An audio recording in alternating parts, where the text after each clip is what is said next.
La paracha de Vayochi que nous lisons cette semaine s'ouvre sur une demande qui est faite par Yaakov à son fils Yosef avant sa mort. Il lui dit: si j'ai trouvé grâce à tes yeux, Vasita il m'a dit Chesed ve'emet, agis avec moi avec amour et vérité et ne m'enterre pas en Égypte. Le terme de vérité dans ce contexte nous intrigue et nous interpelle.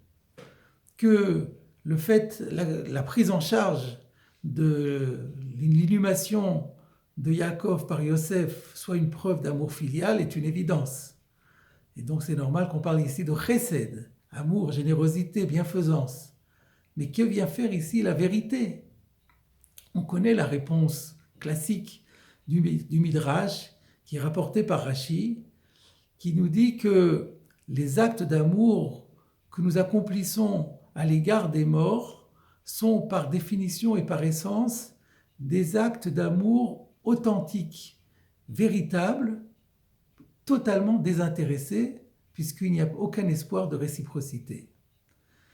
Cette explication, pour profonde et lumineuse qu'elle soit, Chesed ve'emet, c'est un amour véritable, authentique, serait plus approprié si le verset avait dit Chesed emet, tu feras avec moi Chesed emet, un amour de vérité, ou Chesed shel emet, comme on dit aujourd'hui.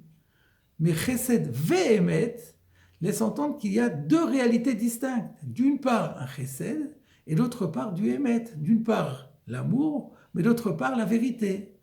Cette question est soulevée d'ailleurs par le Maharal de Prague dans son Gourarié, et il répond, il y a bien deux choses, puisque d'une part, c'est un acte d'amour, et en plus, cet acte d'amour est un amour véritable.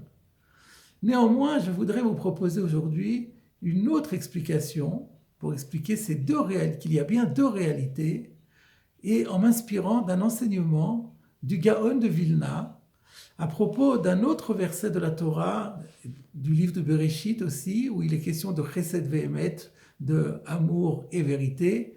C'est dans le contexte de Chayes Sarah, lorsque Eliezer vient chercher Rivka, et il dit à un moment donné à son père et à son frère, Bethuel et Lavan, et maintenant, Im yeshrem osim chesed ve'emet im adoni agiduli. Si vous êtes prêts à agir avec amour et vérité vis-à-vis de mon maître, dites-le moi. Il y a bien donc deux termes différents que le Gaon de Vilna explique ainsi. Lorsque on a reçu de quelqu'un une faveur et que on lui retourne une même faveur, cela ne s'appelle pas amour-générosité, parce que quelque part, c'est un dû qu'on lui rembourse. Donc le terme qui convient, c'est plutôt émet, c'est la vérité.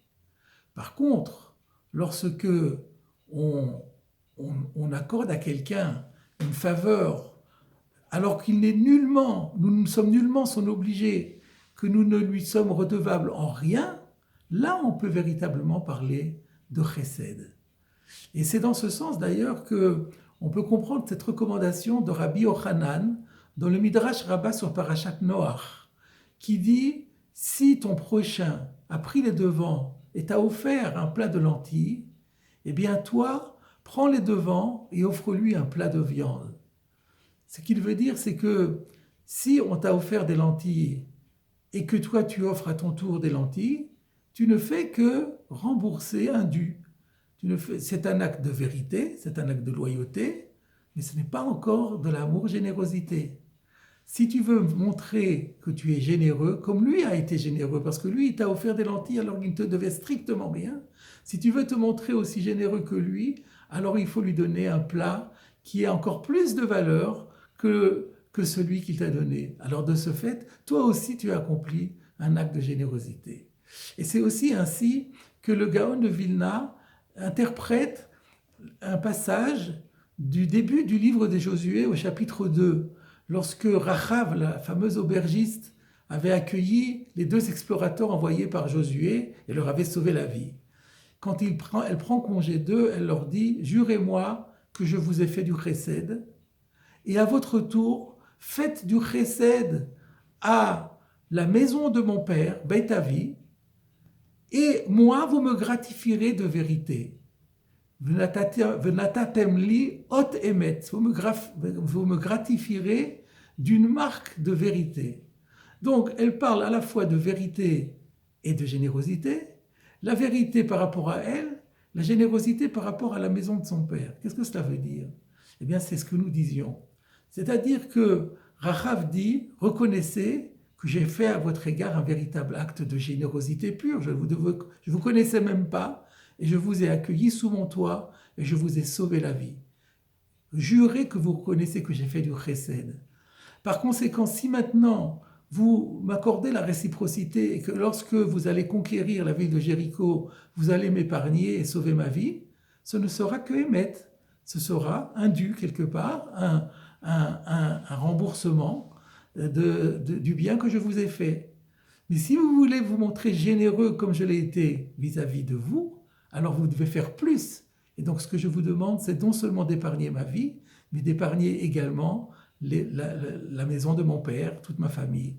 Donc vis-à-vis de moi, ce sera de la vérité, vis-à-vis de ma famille, ce sera un acte de générosité. Et maintenant, eh bien, nous sommes armés pour interpréter notre verset également dans ce sens. Parce qu'il faut rajouter encore une difficulté qui est soulevée cette fois-ci par le Or HaChaim HaKadosh, Rabbi Chaim Ben Attar, qui nous dit, qui fait remarquer qu'un peu plus tard dans la paracha, Jacob va dire à Joseph, et moi je t'ai donné une part supplémentaire par rapport à tes frères. Et Rashi explique pourquoi Jacob a fait ce cadeau en plus à Joseph plus que ses frères, parce que tu as accepté de te donner la peine de t'occuper de mon inhumation. Mais alors on découvre que finalement l'acte de Joseph ne sera pas un acte de générosité pure tel que nous l'avons défini, puisque finalement il va recevoir une belle récompense en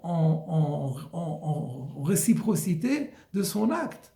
Qu'on le qualifie de émet, cela peut être convenable, mais comment est-ce qu'on peut parler de chesed dans ce cas-là? Mais c'est que le Or HaChaim HaKadosh répond lui-même à la question en disant qu'il y a en vérité non pas une faveur que Yaakov a demandé à son fils Yosef, mais deux. Il lui demande d'une part, Al natik bereni b'Mitzrayim, ne m'enterre pas en Égypte, c'est-à-dire fais toutes les formalités requises pour obtenir du Pharaon, qui voudra que je sois enterré en Égypte, d'obtenir que malgré tout Pharaon accepte de me laisser sortir de cette terre impie. C'est une première faveur. Et par rapport à cette faveur, Jacob n'offre rien en réciprocité, en récompense, en compensation. Mais si cette première faveur sera accomplie par Yosef, alors Jacob lui demande une seconde faveur, c'est de transporter le corps de son défunt père, de l'amener en Canaan et de l'enterrer dans la Meharat Amarpela, dans la grotte où reposent son père et son grand-père. Et pour cela, il va lui donner un patrimoine supplémentaire, où d'ailleurs Rachid dit, je vais te donner pour te récompenser un patrimoine où tu seras toi-même enterré, pour que toi-même tu puisses avoir un endroit où être enterré. Et c'est ce qui va se passer. Shechem sera l'endroit où Yosef est enterré.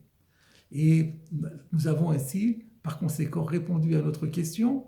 Il y a bien, Yaakov dit justement, à Sita il m'a dit, Chesed ve'emet, je te demande de faire vis-à-vis de moi à la fois un acte d'amour pur, de générosité totalement désintéressée, c'est de faire en sorte que je ne sois pas enterré en Égypte. Et si tu y arrives, alors à ce moment-là, tu feras avec moi un acte de vérité pour me remercier de t'avoir accordé une part supplémentaire par rapport à tes frères. Voilà mes chers amis, la leçon qui ressort de cet enseignement, c'est que c'est l'importance de la hakarat hatov, de la gratitude. Nous avons souvent déjà insisté sur cette vertu primordiale dans le judaïsme qui fait partie de l'ADN du peuple juif, à tel point que le nom juif, Yehudi en hébreu, a pour racine le mot hoda'a qui veut dire remercier. Mais ici nous apprenons qu'un remerciement ne doit pas se faire uniquement par de belles paroles, par un merci beaucoup. Un remerciement doit se traduire par un acte À un acte de générosité, on répond par un acte également, et ce n'est que vérité, et ce n'est que justice. Mais pour autant, cela ne nous dispense pas de faire preuve à notre tour de générosité.